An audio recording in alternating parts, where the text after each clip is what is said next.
All right, so that's it for Splunk. And now let's talk about the attack matrix. And this is not a hands-on tool. This is just a conceptual framework. And the point is, I've often warned my students, security is not a science, it's an art.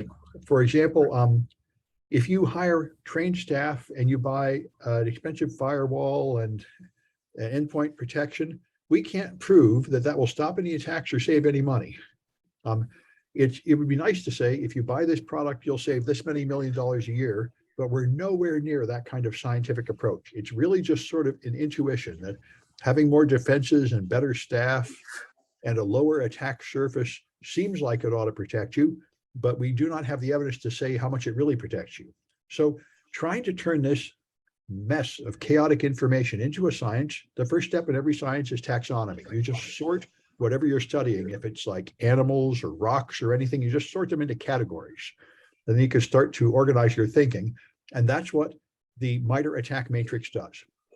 It takes the things attackers do and the things defenders do, and it sorts them into categories. So there's, we call it tools, tactics, and procedures. And tools, techniques, and procedures, pardon me. And so here's the enterprise tactics. And these are the general things that an attacker will try to do. And of course, not every attack will involve all these, but these are the general things they'll try to do. Reconnaissance, to try to gather information about you, then develop resources that will be helpful to do the attack. Then they have some form of initial access. The most common one is phishing, where they send out an email, they get somebody to click on a link and download an attachment, or somehow they get some degree of control over one machine. After they have some way to get some access, then they gain execution on some machine. Then they have some way to persist on that machine through reboots, and some way to escalate privileges from a limited user up to administrator, or from an administrator up to domain administrator, things like that. Some way to avoid defenses like antivirus and firewalls, and some way to steal account names and passwords in order to move through the network. Then they have discovery, where they do something like port scans to find out what other devices are on the network and what services are offered. And then lateral movement, where they take over one machine and then they take over another machine and hop to another machine and hop to another machine to explore a network, which can be quite a chore in a properly segmented normal network. And the Splunk section, we talked about how if you have proper traffic control, your web server cannot be a client. It can only be a server. And again, if you have a properly secured network, it ought to be segmented into different segments with different levels of security and barriers between the segments. So it's not easy to just move from one machine to the high value targets. Then they have some way to collect information that they're stealing, like credit card numbers or whatever else they want. Some way to control the machines under their that they have compromised with a command and control server. Some way to exfiltrate stolen data from your network.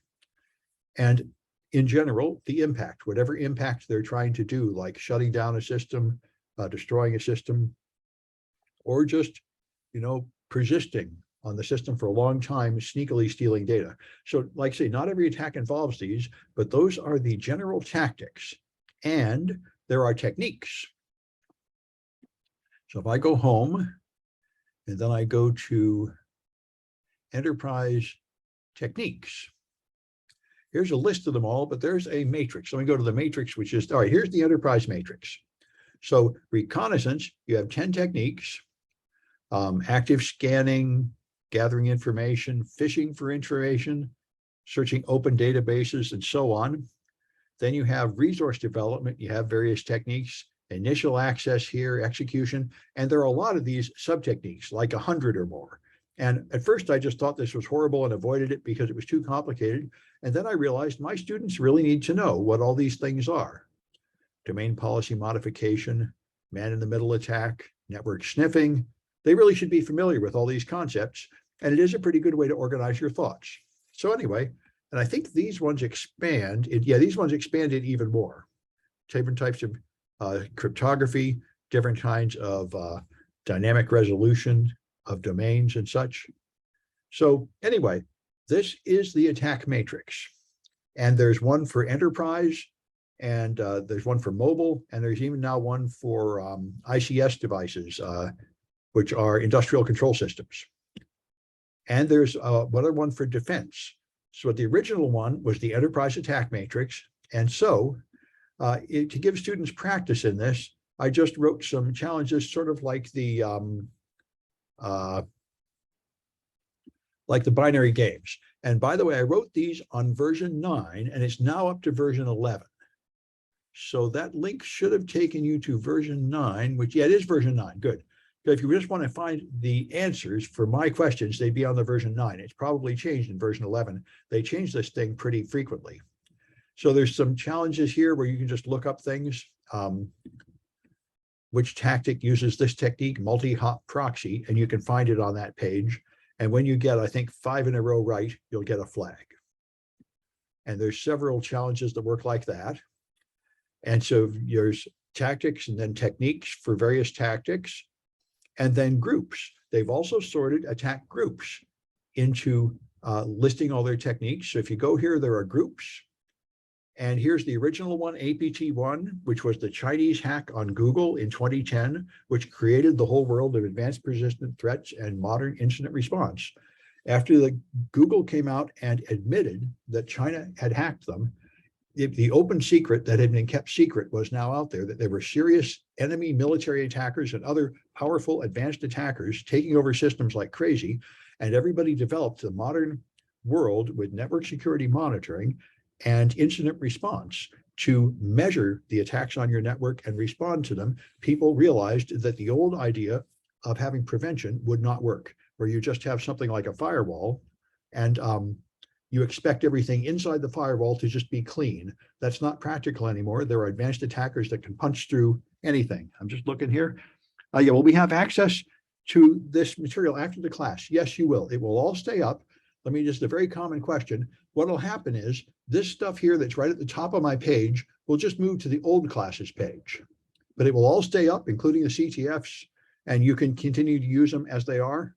Also, everything here is available for you to use in your classes. Another thing I should mention, when the question comes up, I have a use policy, which means I've waived copyright for everything.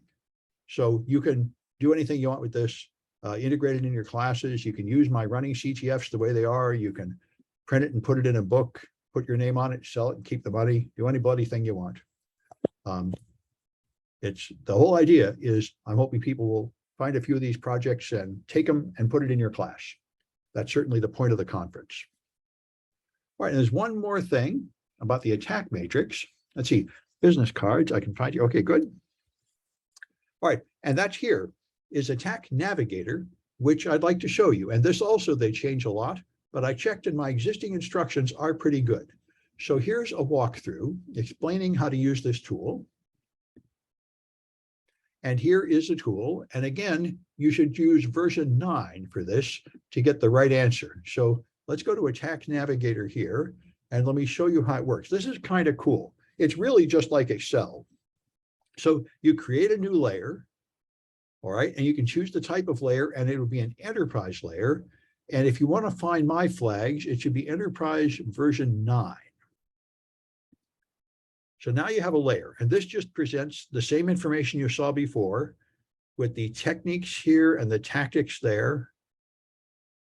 Tactics and strategy, or else it's tactics and techniques. I always get it mixed up. Let me see if I can get myself straight about that one more time. All right, the techniques are the detailed ones. The tactics are the general ones. Okay. All right, so therefore, this is tactics and techniques.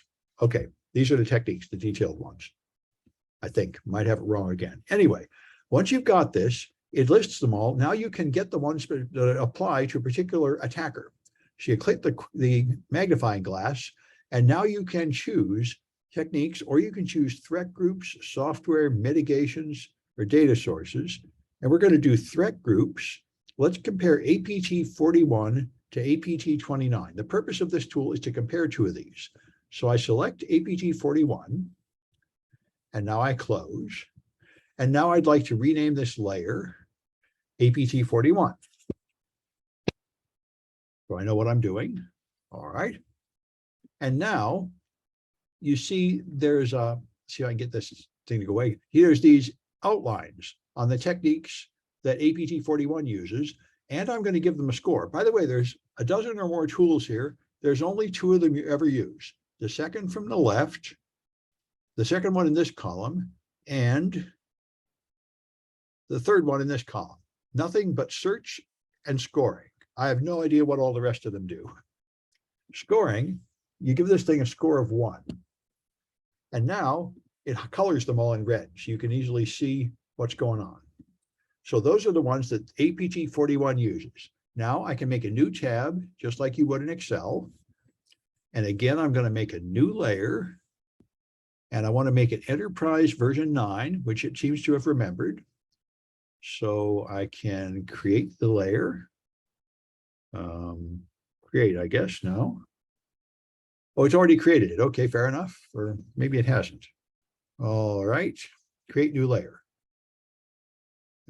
Create new layer.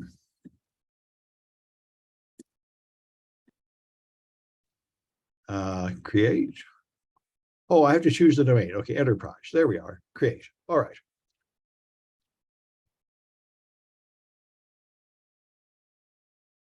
Okay, there's just another copy of the same thing, but now I'm going to make it APT29. So threat groups, APT29, select and close. And now I want to label this so I know what it is. This is APT29. Get rid of that layer. All right. And now I want to give it a score of 2. Okay. So these are the things APT29 does, and those are the things APT41 does. And now I can compare the two by creating a new layer from other layers.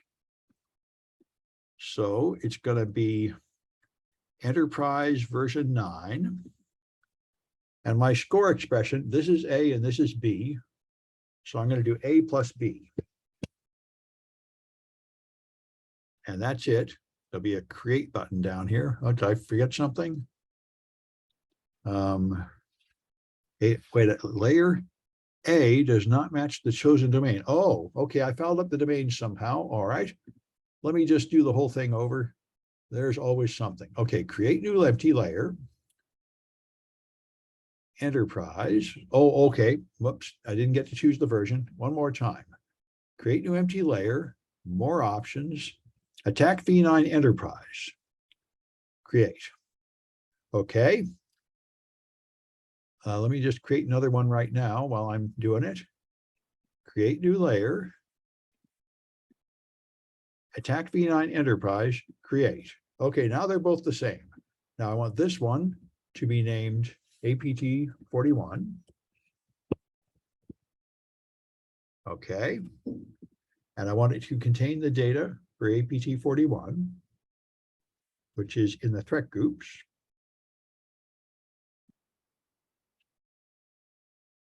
All right. And I want to give it a score of 1. Okay. Now this one, I want to be named APT29. I want to enter the data for the threat group, APT29. Okay. And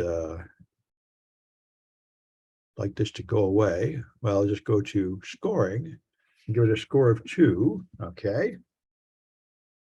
And I guess I click that to make that go away. There we are. All right. Now let's see if I can make my comparison layer, which would be create a new layer from other layers. Now it's got the A and the B up there in yellow. So now I can do A plus B, which is here. And I should just be able to hit create. And there we have it. Now you've got colors. This The green, I think, is ones that are APT41 only. The red is this only, and the should be a third color for there. The green, yellow or something is one for both of them. Yeah, this is score of 2. Okay, score of 2. This is score of 1. So score of 1 means only APT41. Score of 2 means only APT29, and score of 3 means both of them. So now you can easily answer a question like, what technique do they both have in common, and things like that, which is what this challenge here would ask you. So that's what I wanted to show you. It's usually just ways to get people to practice with that attack matrix and get used to it. So you might want to try some of that.